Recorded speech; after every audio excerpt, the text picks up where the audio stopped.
So I built my rent to arbitrage business from 0 to 17 properties, making over $178,000 a month while I was serving active duty in the military. But I started this years ago, and the short-term rental landscape looks very different today. So if I was starting from scratch in 2026 without any of my existing properties, but still knowing everything that I know now, this is exactly what I would do. So in this video, I'm going to walk you through the 3 phases I'd follow to go from nothing to full-time rental arbitrage income, why the first thing I do has nothing to do with finding a property, and the one rule I use to know if a deal will make or lose money before I sign anything. Oh, and if you haven't met me, my name is Steven. I run Rent to Riches, and I built this business while I was still in the Navy, and the reason me and my wife don't have to clock in for anyone anymore. And after doing this for years, I can tell you that the biggest mistake people make when they get into rental arbitrage is going straight to Zillow or Airbnb and start looking for properties, because the property is not step number 1. It's the foundation. And I learned that the hard way. When I started, I maxed out my personal Navy Federal credit card to fund my first property because I thought that was the only way. I was paying high interest every single month on top of rent,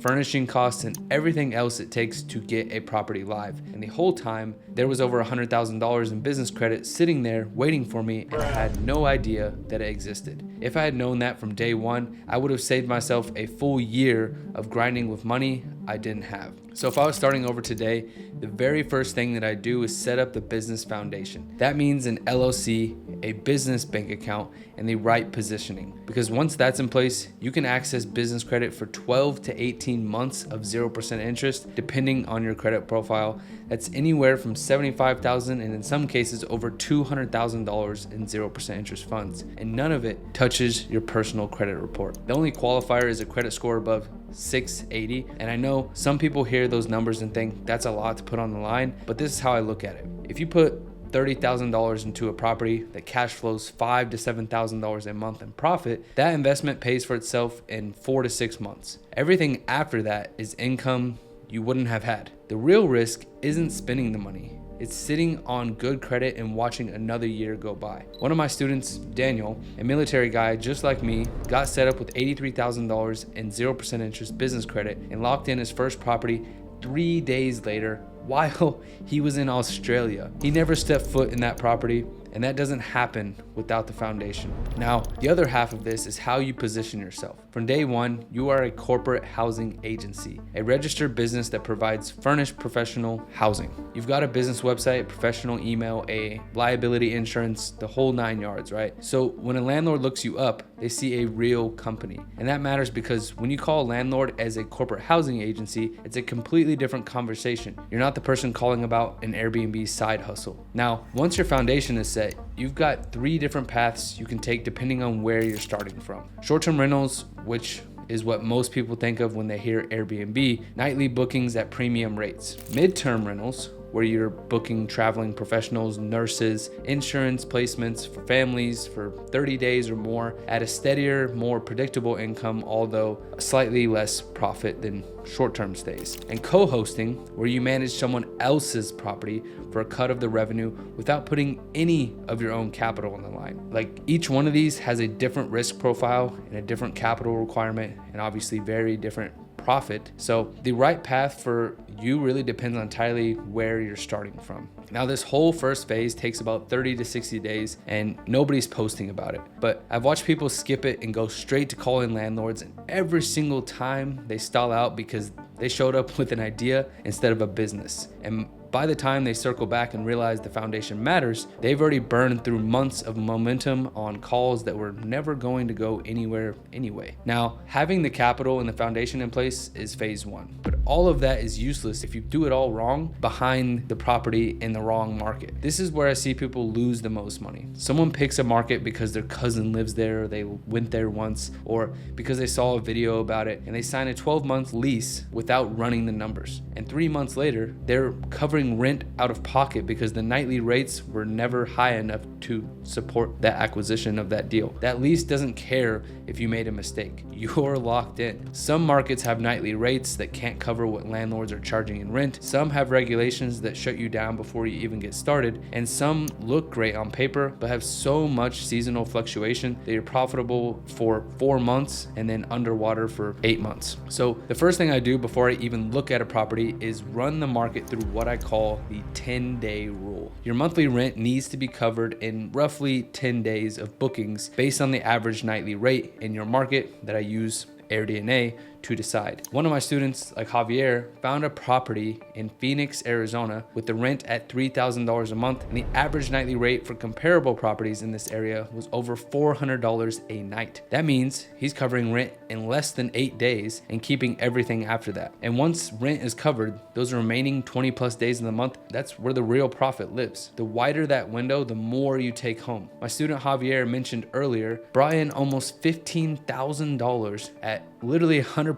occupancy in his very first month. And if the math doesn't work inside that 10-day window, you walk away. That one filter will save you from signing a lease that bleeds money every single month. Now, even when the market checks out, the property still has to match what travelers in that area are booking, right? So the right combination of bedrooms, amenities, location, etc. Because a 3-bedroom house with a pool in a vacation market is a completely different business than a 1-bedroom apartment downtown. And the comps, the comparable properties your revenue is based on, only works if your property matches what's already performing at those rates. And then comes the part where most people either win or lose the whole game, the landlord conversation. See, most landlords have already heard the Airbnb pitch, the rental arbitrage, Airbnb arbitrage pitch, whatever you want to call it. And they remember the stories about parties and property damage. So when you call, their guard is already up. And the only way past it is to show them you're not what they're expecting and you're actually a lot better than a regular tenant. And they'll come to find out that they want to work with you and they prefer working with you long term because you are better than a regular tenant, because you're committing to a long-term lease with guaranteed rent every month, whether the unit is booked or not. You've got a cleaning team that keeps the place in shape,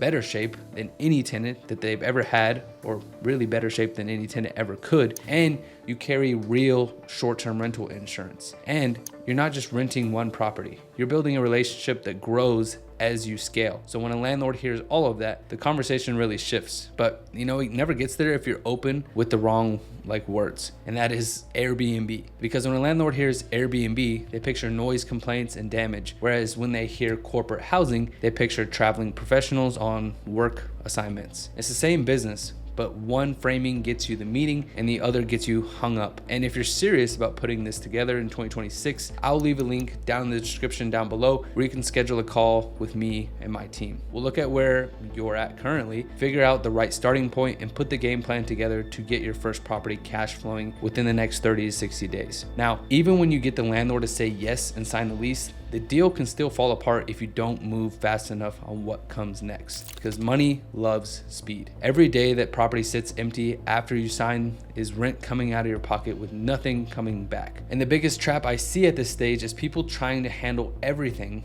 on their own. They're buying furniture, assembling it, taking photos, writing listings, answering guest messages at 2 a.m., scheduling cleaners themselves around their day job. And within a few weeks, they've turned what was supposed to be a business into a second full job, right? Then they burn out before they ever get to property number 2, 3, so on and so forth. These systems they must come first. The scale comes after that. So if I was starting again from property 1, I'd have automated pricing set up before the first guest ever walks in using price labs. And that one matters more than people realize, because nightly rates in any market shift constantly, all day, every day. And weekday versus weekends, high season versus low, events in your area, all of it affects what you can charge on any given night. And if you're setting prices manually, you're either leaving money on the table during peak demand or sitting empty because you're priced too high when things are slowing down. So automated pricing adjusts all of that in real time without you ever having to look at it, think about it, touch anything. It's all handled for you. And then there's guest communication, which is one of the biggest time sinks nobody talks about, right? Every guest asks the same question, like, how do I check in? What's the Wi-Fi? Where do I park? You know, generic things over and over. So if you're typing those answers out every single time, you're spending hours a week on something that you shouldn't even be doing in the first place. And I'd have all of that automated before the listing even goes live. And on the physical side, using smart locks on every door, so there's no key to hand off, no coordination on arrivals, checkouts, and cleaning crews that get dispatched automatically literally the second a guest checks in or checks out, right? So because when I first started, I was doing all of that manually, answering messages at 2 a.m., coordinating cleaners between my shifts, and trying to manage everything literally from the back seat of my truck. And it nearly broke me before I ever got to property number 2. And most people think they'll figure the systems out later once they've gotten a few properties running and